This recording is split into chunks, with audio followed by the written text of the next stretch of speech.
Our next guest was deployed to Iraq, Texas GOP congressional candidate. He's got the Republican nomination certain to win, Wesley Hunt. So, Wesley, your reaction to the unrest in Afghanistan, in Iraq. al-Sadr, once our chief enemy, is the least bad alternative, and he just said, I quit politics. What do we make of this? You know, this is kind of the case of the enemy, and my enemy now becomes my friend. And weakness that we've seen from the Biden administration invites war, but strength deters war. And this is the weakest president that we have seen in my lifetime. This is the weakest president that we've seen in modern history. Look, I flew 55 combat air missions in Baghdad in 2006. I flew over Sadr City multiple times, so I understand what service and sacrifice means for us, and no one service should ever be taken for granted and put in vain. But we have a current president that welcomed home 13 of our fallen soldiers after the debacle that was the Afghanistan withdrawal. And what was he doing? He was checking his watch as if he was preparing for his afternoon nap. And see, this is a problem. The world sees this, and the world understands that if America doesn't want to lead from the front, that means that they can take advantage of us. And for 4 years under the Trump administration, we had peace in the Middle East. We had the Abraham Accords. Everything was going just fine because we were literally leading from a position of strength. And now every day we wake up in the morning and we have to see what's going to happen in Afghanistan, what's going to happen in Iraq, what's going to happen with Russia and the Ukraine, what's going to happen with China and Taiwan. And it's time for us to end this nightmare and lead from the front. We're watching now, split the screen. This happened yesterday. That's the pool in the palace where they just stormed and took it over. So keep in mind, the Iraqis are pushing back against the Iranians. And what are we about to do for Iran? Alleviate all the sanctions, cut an extremely bad deal, let billions pour in, some from our banks, and let them go sell oil in the world community. What do you think that's going to do to places like Iraq?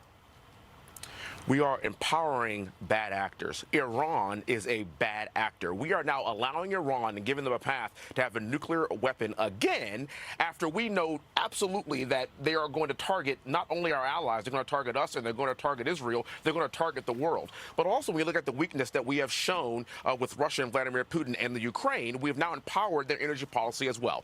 And as somebody like me that's right here in the energy capital of the world here in Houston, Texas, our energy policy for the last year has put the entire world at risk. That's true, and we could be flooding Europe with much-needed energy and natural gas. We're not even trying, and they're going to freeze to death this winter.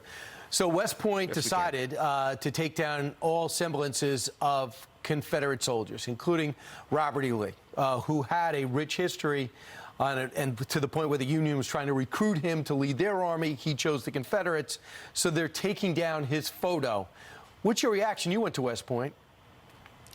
This makes me very sad. Not only did I go to West Point, my brother, my sister, and I all matriculated through West Point. And at one point, I actually lived in Robert E. Lee Barracks. And I remember walking underneath the threshold of that building every single day and filling myself up with so much pride, because I was like, wow, we have come a long way. And I am not defined by the name on a building or by a statue or by a photo. I am defined by being an American. I am defined by showing the progress and being the very definition of the progress and the Civil War, and I'm living in the barracks of a general that fought against the rights of people that looked like me. This is something that should be celebrated. This is amazing, and if the building and if that name were anything different, then I wouldn't have this perspective.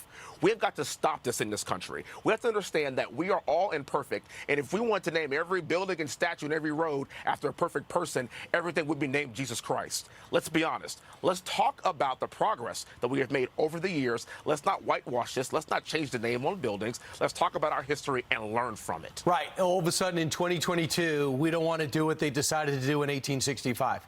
And that is come together as a country and not forget about our past. No one embraces slavery, but it's part of our past. Robert E. Lee had fought brilliantly up until that point where he made that terrible decision to lead the wrong side of the war.